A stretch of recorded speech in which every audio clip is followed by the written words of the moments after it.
জন্মদিবসে রাজনীতির তরজা। অভিষেকের নামে তৃণমূলের পোস্টারে রীতিমতো তরজা।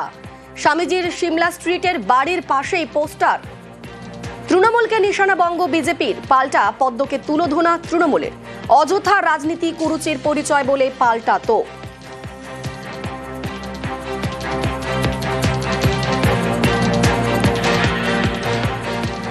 স্বামীজির উক্তিগুলোই এখানে চর্চিত হওয়া উচিত, উল্লেখ হওয়া উচিত। কিন্তু সেই আজকে অন্য কেউ অপ্রাসঙ্গিক অনেক ব্যানার হোর্ডিং দিই, আমার নামটা লিখতে দিই না। আর এর উল্টো দিকে স্বামীজি আসল যুবরাজ, অন্য কেউ যুবরাজ নয়।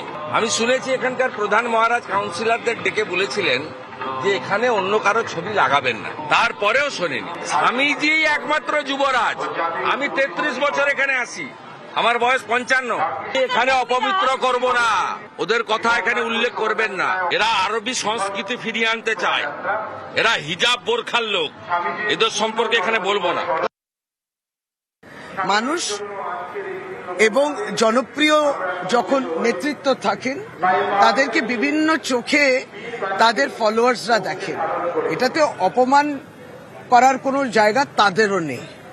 এটা মানুষের ভালোবাসা, আশীর্বাদ, এবং তাই অভিষেক বন্দ্যোপাধ্যায়কে যুবরাজ হিসেবে দেখে।